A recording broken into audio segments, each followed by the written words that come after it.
Hello and welcome. We are back. Episode 7 of the Bucket Lounge. I'm here joined Yep. by a very good friend, the one and only Maurice Palma. Palma, what's going on, man? How are you What's doing? up, guys? What's up? Thanks for having me back. Let's do this. Let's Let's do talk this, man. some let's talk So, some NBA.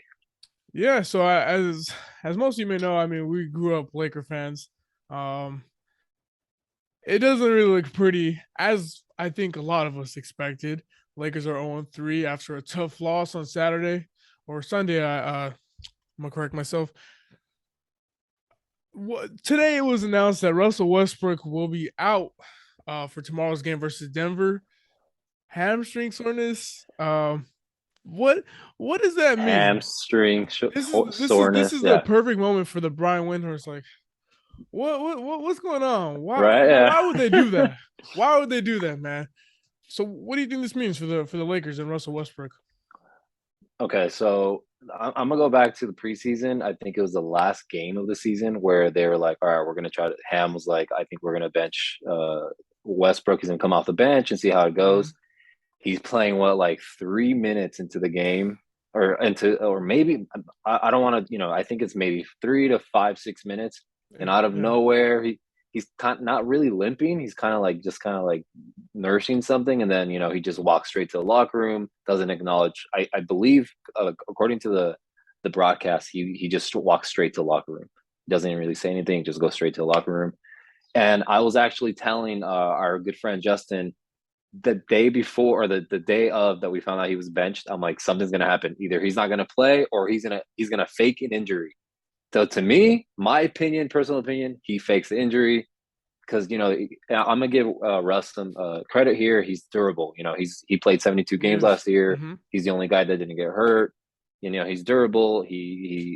I can't take that away from him, but for sure he faked that injury because his ego was hurt. He's like, yeah, I'm not doing Yeah. this. Like, I'm not coming Mm-hmm. off the bench. And then today, after the last game, that shot, we'll talk about that later. But after everything that's going on, the memes, everything's just clown on him right now. Of course, he's not gonna play. He's not gonna play on Wednesday or tomorrow. Yeah. He's not gonna play tomorrow. Yeah, I mean, look, Steph Curry showed us in the playoffs. Doesn't matter if you start or come off the bench. He came off the bench for a whole series. Came off the bench for a Exactly. whole series just so that A Jordan Clarkson perf- and Clay. that's a professional Mhm. player right there. You Look, just want look to right win. now. Look right now across the locker rooms. Kawhi Leonard coming off the Quiet. bench. Coming off the bench. Like, it's like, come on, man. How much of a winning player do you want to be? How does LeBron have to come off the bench? Does AD have to off the bench to prove a point?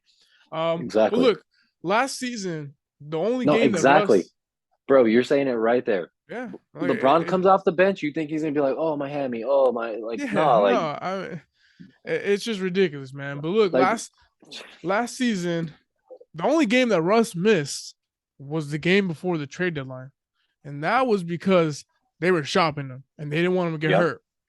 yep, This, I'm exactly. gonna just call it what it is. They're shopping him, and they're gonna. Well, I mean, they've been shopping him, but it's getting intense, and the topic we're gonna get into in a bit correlates with this, but the I think the Lakers want to see how good they really are with him not playing, and to see, Yep, okay, what do we need? Which we'll get into the trade packages. Which trade package suits this team without Russell Westbrook on the floor?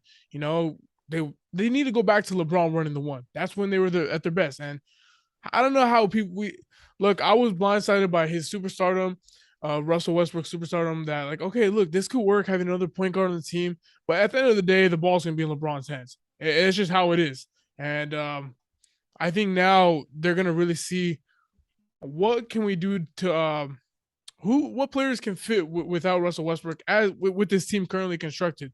So how do you feel about that? Do you think him being out means that they're trying to like evaluate this team without him and see what trade would work for them? I think I mean, there can be so many things going on behind the scenes. Like, maybe No, because based on his post interview last game, which was horrible. Like, I'm Every sorry, interview guys. that he has is just BS now. Yeah, but this last one, like for me personally, just me, my own opinion, was the last straw. Like his ego is so hurt. Like he couldn't, Mike Trudell, what's the other guy's name? LeBron's guy, McManaman. Dave. Yeah, Oh, like White Windhorse too. yeah, like they asked him some questions, and he was a smart aleck about all of it, and it's just like that's it. Like he's done. Like maybe I don't know if he got in an argument with with AD or LeBron in the locker room because they showed that video of their body language. He took that shot, and AD and LeBron were not happy with that. So I think like I don't man. I don't even know what to say anymore. Like he's done. Like he's done. Like he can't be part of this team anymore. Like It's just I he think he needs to understand like this is not only for this season. Like you're still playing for another contract. What team is going to want to touch a player that has a hurt ego that still thinks he should be? I mean, granted, the last time he was on a different team, he took a team to the playoffs as the number 1, 2 option with the Wizards. But just seeing how he handles like his professionalism, yeah, he could be cool with the players, but it's just not a good look for the organization. The way he talks about things. Look, he shoots a shot with 17 on the clock, up by 1 with 30 seconds left in the game, and he's laughing about it in the post game interview. There's no self accountability where he's like, you know what, it's my fault. It's my fault. I got to do better. I missed my shots. I got to play better. Magic Johnson, after he won 2 championships, he came out and said, "Yeah, I was called Tragic Magic. Like, I had yeah, to own up and be like, look, I'm not playing to my best my best ability, you know." And he hasn't taken any accountability this past 2 exactly, seasons, bro. you know. He's And for playing. him to You're come to right. LA and say that there's no championship expectations is just, I don't know, man. For a Like guy you that said, says he grew up a LA. Laker fan, it's just, but still, like when he got traded to the Lakers, Tommy Shepard, the Wizards president, was like, we asked him, "Do you want to go to the Clippers, Lakers?" It's like, Lakers, F the Clippers, whatever, whatever. And it's like, do you not know what you're getting yourself into? Um, I don't know, man. But This leads me into my next question, man. How much longer do you think the Lakers can go without making a trade? if so this is the first. Well, I wasn't expecting this whole him being hurt thing. So Yeah, it's interesting to see how it goes tomorrow without him. Like I can't blame like the Warriors game was not on him. That was he actually had a decent game. yeah. He played pretty he played well. it Even the he Clipper played pretty game to well. some extent. I know he didn't really play good offensively, but defensively he really showed some like grit and tenacity. So Yeah. I mean, offensively though, like it just like it was bad. Yeah, yeah, it was pretty bad. Like he can't he can't be on the floor in the fourth quarter. yeah, It yeah, hurt because yeah. all Mm-hmm. like you see that space that they're giving him, like they're disrespecting the crap out of him. Where he's like all the way over there, Not and the center can be like it's like I don't know, for our viewers, like if you play 2K, like when you see there's someone that can't shoot, you send your center or yeah. whoever's guarding him right to the paint, so that Mm-hmm. like there's really nothing you can do. And that's exactly what's going on. LeBron can't operate in the paint, neither can AD. So it's limiting our star players on what they can do. And to an extent already, which is not Russ's fault, we already don't have shooters to None. begin with. We have nobody. Like I don't even who's our best shooter now? LeBron. LeBron's our best shooter. That's pretty sad. We so as it stands, we're 0-3. We play the Yeah. Nuggets, Timberwolves, Nuggets again, New Orleans, Utah, who's 3-1, Cleveland, Utah again, the Clippers, the Kings, the Nets, and then the schedule by November 18th, where they were.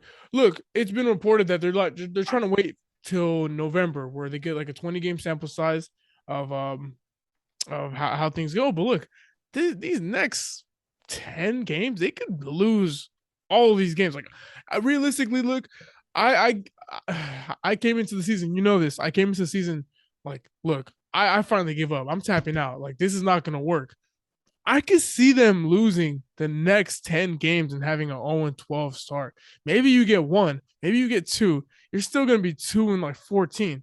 No, yeah, guys, When and this is coming from Brandon, who is my 100% my positive first dude. my first YouTube video Positive dude. my first YouTube Yeah. video was why the Lakers can still win a championship when they were already in the hole. You know what I'm saying? So like for me to say I'm done with this team or I think Oh, this team is not gonna win nothing, that's a lot. It says a lot, you know. Um, yeah. how late is too late for this Lakers team?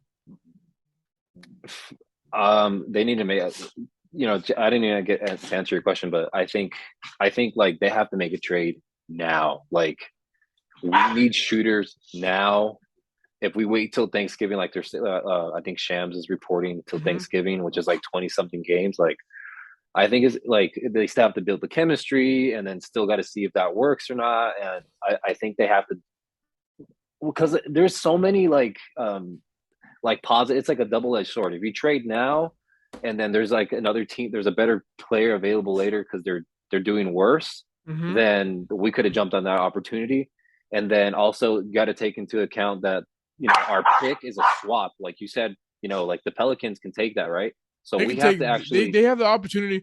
So I seen a couple people say, "Hey, look, everyone's going all in on the Victor Wembanyama sweepstakes, and that's why a team may drop out of the race and be like, hey, look, we'll give you these players.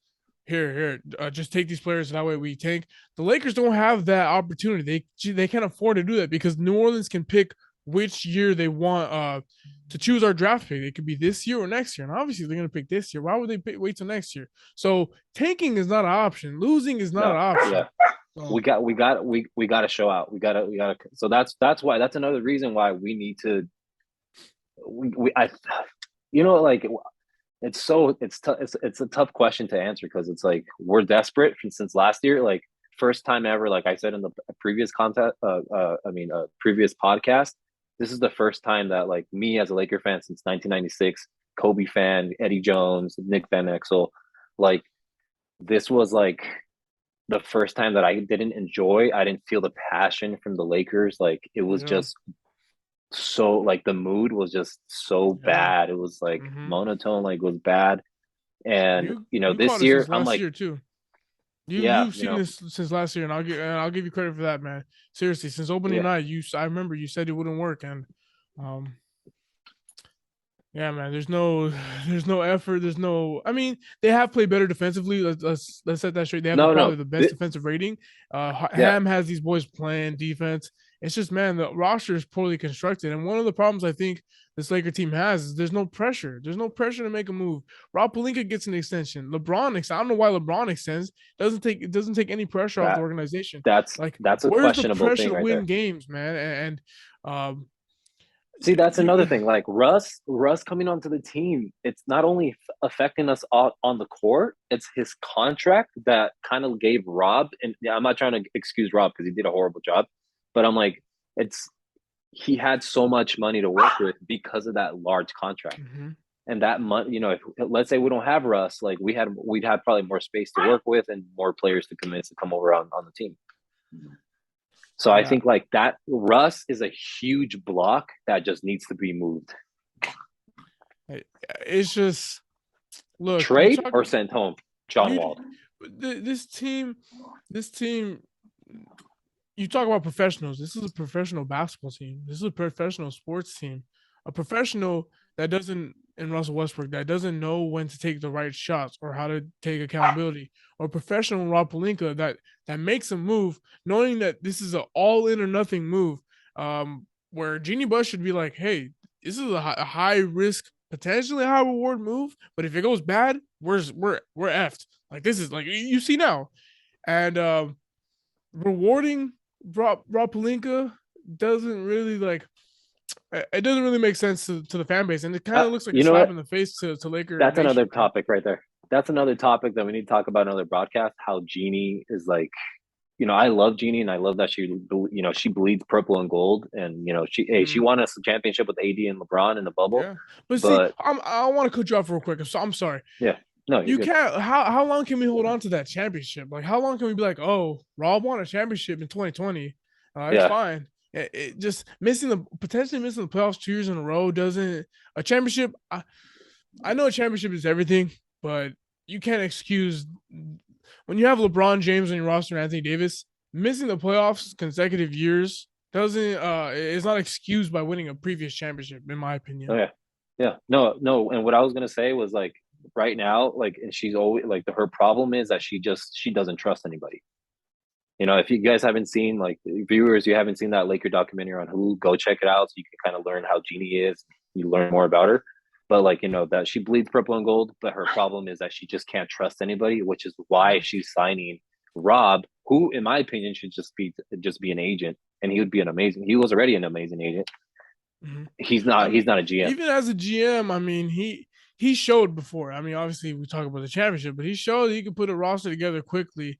But that's when he was just a GM. He didn't have the president title. When you give guys Yeah, more power in this league, things just start to go sideways. You look at Doc Rivers as a coach, and with the Clippers, he was also the GM. Like he was making moves out there. You can't have people handling most of these tasks.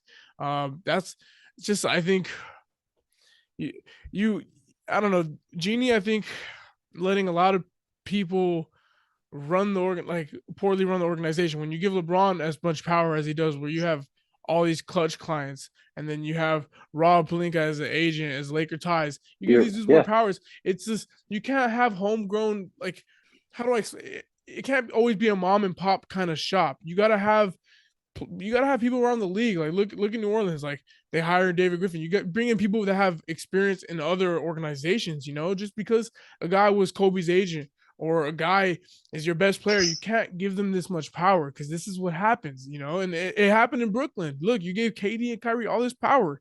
DeAndre Jordan gets a four-year, $40 million contract. In what world does that make sense? And look what happened this summer. And I think it's starting. I think we're getting over a phase where players have too much power and it's gonna dial back soon. But it just this is a side effect of when you trust when you're how do I explain it? I don't know how to explain it. Like when you're too in house, you know what I'm saying? Like you gotta be able to get other people around the league, just I really question it. Anyways, let's take this into our next topic.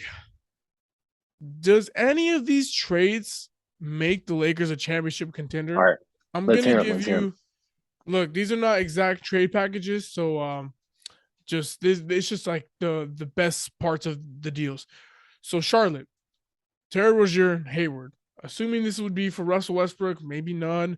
Um, the pick situation to be determined because I think the Lakers can probably get away with some of these moves, maybe even giving up one, maybe even no trade first round picks. You saw Utah Yeah, give away Bogdanovich for Kelly Olynyk and yeah. David And Lee. Like, that brings me back to the last topic. Like, maybe that's what Rob is waiting for. Like, yeah, I'm yeah, not trading yeah, these picks, and I'm gonna yeah, wait. I don't care how bad we are, and which is making us desperate. yeah, exactly. So the picks are to be determined. Which of these trades do you entice you the most? We have All Charlotte right, listen. for Rozier and Hayward, San Antonio, Richardson, McDermott, and Pirtle. Indiana Pacers, the Buddy Hield, Miles Turner. Utah, okay, so Utah has a lot of players, and I think Utah Yeah, will probably be our most likely trade partner because they're 3-1 right now, and I expect Utah to lose a lot of games. Like yeah, I don't think this is going to carry over. Things get figured out, season progresses. yeah. The trade will probably Ainge, look Ainge, like Ainge wants Victor. Ainge yeah, wants yeah. Victor. He'll make the deal. He'll make some deals just to lose some games for them. Clarkson and Malik Beasley, or another package of Conley, Clarkson, maybe Beasley. It's just pick you just really have to pick who you want and who would be the best fit. And like I said, the first round picks are to be determined. But if these trades were offered, and it could be a done deal, which of them entices you the most? Okay, personally, like, okay, as a Laker fan, as like a normal, like, just I'm desperate and I want Russ off the team, and all anything is a plus right now. But anyways, to answer the question, I feel like it might shock everybody. I feel like I would take the Hayward and Rozier one because I just feel like I know Hayward gets hurt. He's injury prone, kind of like AD. But I just feel like he's ready. He's ready to go, and I feel like we need a wing, and he's a star. He's somewhat a star. He lost his stardom a little bit since he got Yeah, hurt. I, But I feel like he's a wing that we need, and he can shoot. He can at times can create his own shot, and then Terry Rozier, he can shoot. He can score. He's like a Malik Monk, just not as Yeah. consistent. And I feel like that's the best way to go. Um, Jazz, I like you said, I feel like Jazz is probably most likely, but the problem is Danny Ainge is an ex Celtic. He hates us. He says he said he's hate us. I don't know if that's going to be to come into factor. I It know he's happened with really New York. great. It happened with New York. Yeah, That's why the yeah, Donovan Mitchell trade didn't happen because things got yeah. petty, So There you go. There you go. yeah, So like I know that that's a fact. It could be a factor, cannot may not be a factor, but I feel like he he knows he's a really good negotiator. He built some of that Celtic team. That's some of them. That's he left some of his prints there. I hmm feel like you said that Conley. You said Conley, Clarkson, and or who was the third Beasley. guy? It would probably Or be Beasley. Beasley. It depends. You'd have to really see how the salaries work and all that stuff. Conley is like 2 year, right? 2 years left. So that's the I think problem it's right just there. this year, I believe. Oh, we have to double check, but Yeah, I know it's not all guaranteed. So let's go through all these trades, but we'll start off with the Charlotte one because I mean yeah, the more I think about it, I kind of like it more because Rozier is a guard that guards play well with LeBron, guys that can be yeah. explosive and can attack and create. Chalmers, I think Chalmers, we not Mario Chalmers. you could even say kind of Kyrie-ish, where he's Yeah, crafty, he's quick with a handle, can get to the rim, decent shooter. I would the thing about the Buddy Hield trade that I think gets overblown is like you can't expect one guy to be your shooter and make shots because these dudes, it's the exactly. NBA. You can't make 100% of your shots, and like it's gonna take more of that. It's gonna take more of a than one person to get these 3-point numbers going up, right? So this is why I'm starting to grow on the Charlotte trade because look, Rozier. The one thing I like about it too is like they've said they don't want to have they want to have cap space for next summer, right? How many times are we gonna have a whole team where we bring in all just new pieces, just a whole new roster? This will be the next year would be the third year where we bring in a whole new team. Say we have a whole 30 million cap space. We have to Yeah, bring in a whole new team. No, you bring in Rozier Hayward, you have him for at least 2+ years. You find ways to build out the roster via trade or however, I like Rozier and Hayward because they're two guys that can create with that when they get like let's say LeBron kicks it out, and they don't necessarily have to be shooters. They can be guys that can create, drive off the dribble, exactly. throw Yeah, a lob to AD, move the ball around. You have guys like Lonnie Walker.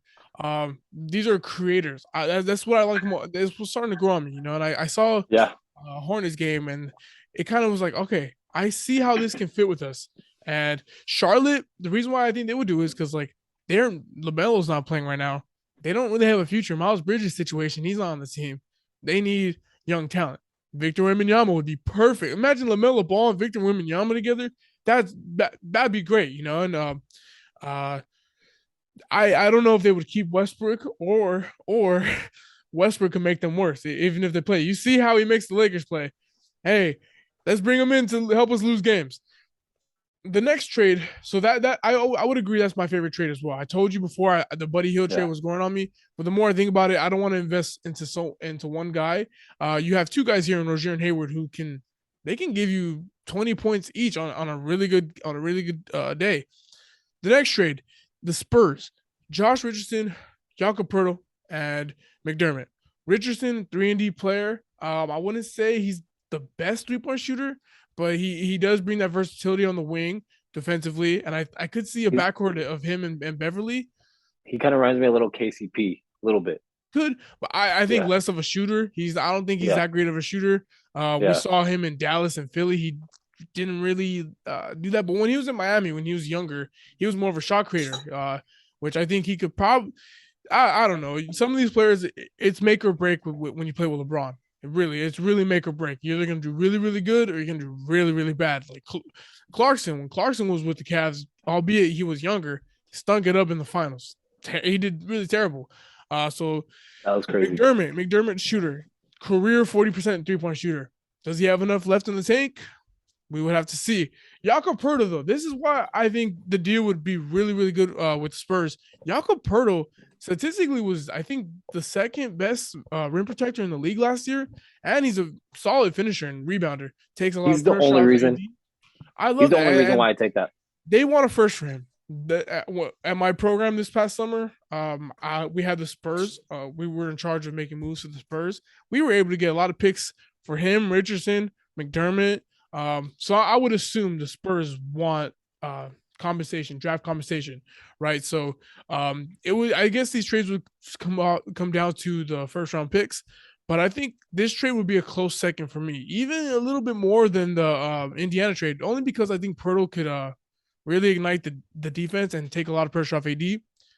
The third trade, Indiana, Buddy Hield, Miles Turner. This is, I think, the I wouldn't say the casual fan, but the consensus best trade we have to make. Buddy Hield, Yeah, Miles Turner. Only yeah, because Buddy that's it. Hield, we know, Buddy Hield's a great 3-point shooter. Uh, Buddy Hield showed signs of playmaking too, and he could play a little defense. Miles Turner, great defender, has the ability to stretch the floor. I'm gonna say that again: the ability to stretch the floor. Just because he can hit the three doesn't mean he can always hit the three. Exactly. That's why I think it gets misconstrued sometimes. Oh, he could spread the floor, this and that. We say AD could spread the floor. Look at him now. I mean, can't really rely on him shooting threes like that. But again, takes the pressure off of Anthony Davis.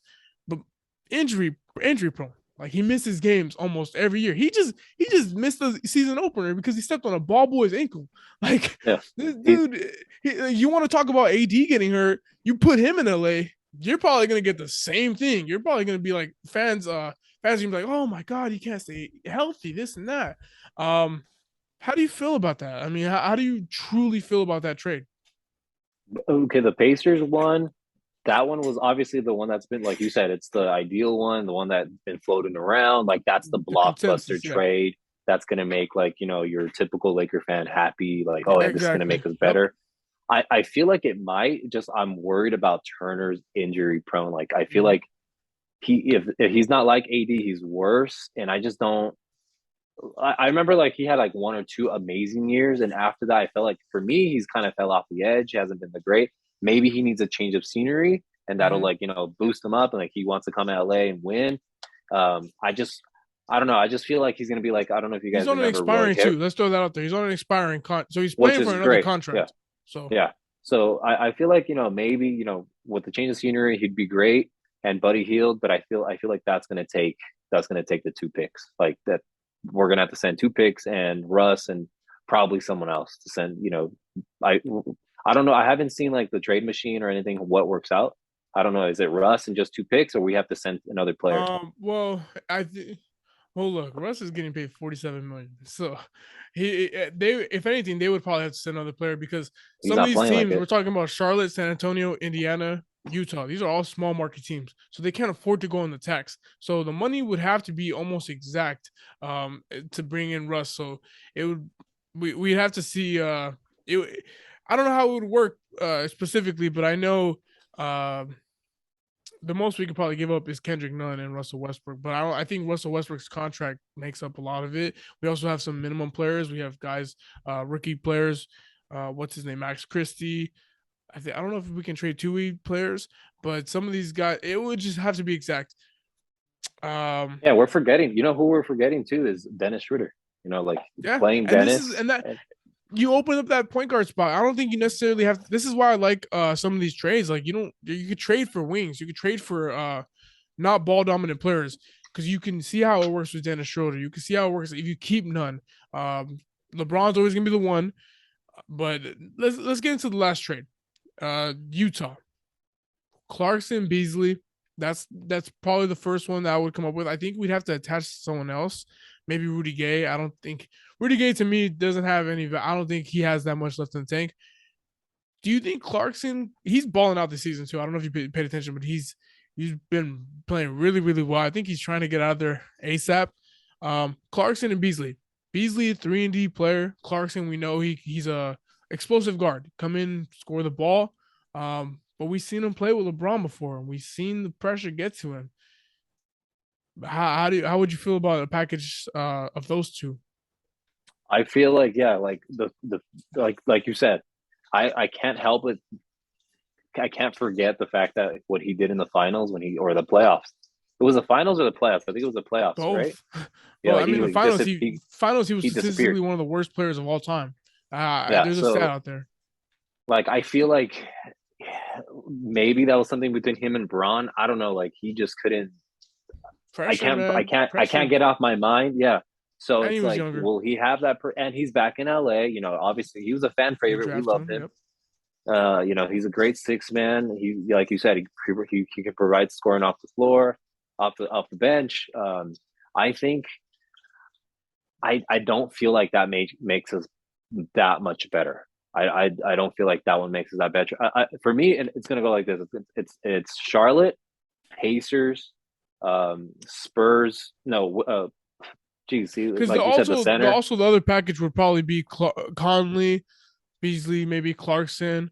That's another package. So there's a lot Yeah, of options we can work with if they were to make a deal with Utah. Um, how would you feel about Mike Conley with this Lakers team? I don't know, man. Like I remember like a couple like what was it last season? The season before, like he was just flat out bad. Like he was not I think he just signed a new Just can't stay contract. healthy either. Yeah. And so Another guy. like A lot I of these guys can't stay healthy, part of these teams. And that's what I think Rob could use as leverage. Like, hey, look, we can't give you these first round picks because we don't know if these guys are going to stay healthy, man. Like, they don't have a really exactly. good track record. Another one of these guys on this Utah team that I really, really like and I think would play really, really well on this Lakers team is Jared Vanderbilt. He was part of Yep. the Rudy Gobert Vanderbilt. trade. They're not VA, sending him though. They're not gonna send him. I know. Yeah. I think They're not sending him. depending on what Not picks are on the Ainge. table, I don't think Ainge is gonna send him to us. he He would won't be a do it. perfect fit next to LeBron and AD, He especially would. AD. It's Yeah. perfect around AD. Um, It'll open if up his game. It'll open up his game so much. mm-hmm, He'd be mm-hmm, able to be more of himself with LeBron and AD. I think it would be perfect fit. It's not gonna happen. I just don't see that happening. yeah, I'll be so shocked if probably it won't. But happened. for me, he's a deal breaker. Like if he's on the table, I'm making a trade with Utah. I think he's a very young player, high motor. Um, Yeah. with that being said, with all this being said, I think my favorite trade package would be the Charlotte trade with Rozier and Yeah. Hayward.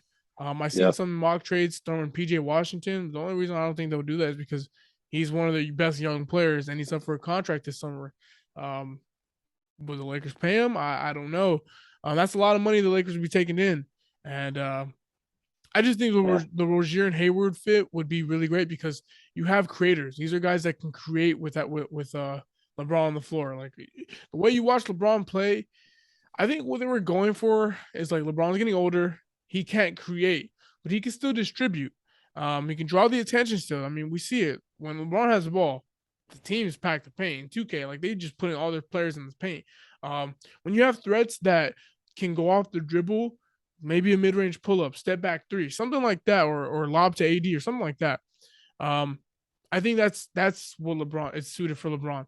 So if I'm Rob Pelinka, the Indiana trade, as much as it sounds enticing and I think is a fan favorite, I think you have to go with what fits with LeBron. Like you need players that can create without the ball and can give you points. I mean, Hayward, if he's healthy, if Rozier is healthy, these are, I think Hayward specifically, they're built for the playoffs. These are guys that are older. Let's mention that they're older, smarter, um, and guys that like, have proven to play in the playoffs. Yeah. Rozier, when he was with the Celtics, Hayward, we've seen before. These dudes can ball. I guess there's just a lot of almost all these trade packages, I say, except the San Antonio, these players can't stay healthy. So I'm gonna say something bold right here for the viewers. I let's feel hear it, like man. we are a top defensive team. Plugging in any of these players and taking, subtracting Westbrook is a plus, no matter Mm-hmm. whatever way you see it. It's just like his demeanor, the morale of the team will be much better. I feel just be fresh start for both sides. I feel maybe even he'd benefit off it if they don't buy him out wherever he goes, and I wish him Yeah. luck, but it's just not working here. But at the end of the day, all these trades, the bold thing that I'm going to say is it's not going to win us a championship. You don't think any of these? So that's the question of the thing. Does any of these trades make the Lakers a championship contender? Because when I'm thinking championship, and this is when we have a little side bet. We'll tell you guys about that later. Is like I think about the Warriors and I'm thinking the Bucks. Can this team beat those teams? And I'm like, all these players inserted and subtracting Westbrook, I still don't think that puts us over the top. We are definitely, like I say, top 6, 7 seed with the new, because this defense is crazy. Like the energy's there. Finally, this is what I missed the last couple of years. Like that lob from Lonnie, I think was it Lonnie or was it Bev, Reeves to Lonnie Rocket? or yeah, Yeah, Pat Reeves. Bev. No, Pat Bev to Lonnie Walker, and like everyone was hyped. I was hyped. I was like, fuck, I haven't felt this excitement in a long time. And then obviously Russ goes now, and does what he does. But like I feel like it'd be an exciting team to watch in the playoffs, get behind them and start rooting for them again. And like, not that I'm not rooting for them, because like even though I tell my friends like, oh, Yeah, like, we're not great, like I'm still rooting for my team. I still want to yeah. I want to be wrong, but like I'm like I know like I'm just being real, like it's not gonna happen. But I'm I a, feel like this thing would be fun to see in the playoffs with the I'm gonna new disagree, whatever man. team package. I'm gonna disagree. I think if I, the more we talk about it, this Hornets trade is really rubbing off on me, man. And I think with the defense that's being played right now, minus Russell Westbrook, and you bring in Rozier and Hayward, that is just two upgrades. It's it's And not then a we still have disrespect. Dennis. And we still have Dennis. You still have another point guard. So I think if we, if, I think if you're just giving up Russ and Nunn or Christie, guys that are really not gonna affect this team that much, and Yeah, you give upgrade, Christie. Yeah, I think Schreider. you can get. I think this it would preserve LeBron more than we would think. AD is as well. I just think right now the way this Laker team is it's a playoff team. Like you have to get them into the playoffs. Like it's they're not built for the regular season. Is what I'm trying to say. You put them in the playoffs. Let's say it's LeBron, Rozier, Hayward, AD, Pat Bev. The defense is there now. You have creators, and um, I think, I think. To answer the question, do any of these trades make the Lakers a championship contender? I'm gonna go ahead and say yes. I'm gonna go ahead and say yes. I mean, for the viewers out there, we do have a bet. I don't know if it's barring a trade or just in general. If the Lakers get to the Western Conference Finals or the championship, or even win the championship, uh, if I lose the bet, I have to take you out to dinner. We lost last year, but we doubled or nothing. So Double or nothing. Yep. someone's got to get dinner. I think it makes them championship contender. You say no. Fair. That's fair because you did point this out last season, very beginning of the season. So I guess we just have to see how long this team can go. The schedule is tough, One man. one thing I want to add, and this is kind of not, it's not off topic, but it's talking about other teams. I think a sleeper team in a way can be, if they start trending downwards, are the Chicago Bulls. And maybe, they're looking like, hey, maybe Victor looks, we needed to kind of, Lonzo's hurt, he keeps Okay. getting hurt. Caruso's not working as well as we thought this year. Offensively, Yeah. he's not that great a player. He's more of an energy plug, spark guy that was perfect fit for us. That's another thing that Rob messed up with. Um, but I feel like, what's his name? Vujicic, Vucevic. uh, Vucevic, like he would be perfect on this Okay. team. I like that. I Yeah. like So that. I feel, I, yeah, I can see that happening. They have been playing good. I'll give them that credit yeah. though. DeMar DeRozan has been balling out still. That's a team. There's a lot of teams that could be just like that we don't see coming. But it's just a matter of how long can the Lakers wait. The schedule, Yeah. like we said, it's tough. They can potentially go 0 and like 16. It can really happen. We've seen crazy stuff happen. Alrighty, that's gonna bring this episode to an end. Palm, I really want to thank you for joining me today. The Bucket Yep. Lounge is back, episode 7. We're This was a back, great baby. episode. If you enjoyed the podcast, like, subscribe, share, do all that good stuff. More episodes will be coming out soon. The season's getting unpredictable, and depending on this Russ news, we might see some moves go down. We'll be here to cover it. So thank you guys Let's for go. watching. Stay tuned. Peace. Peace.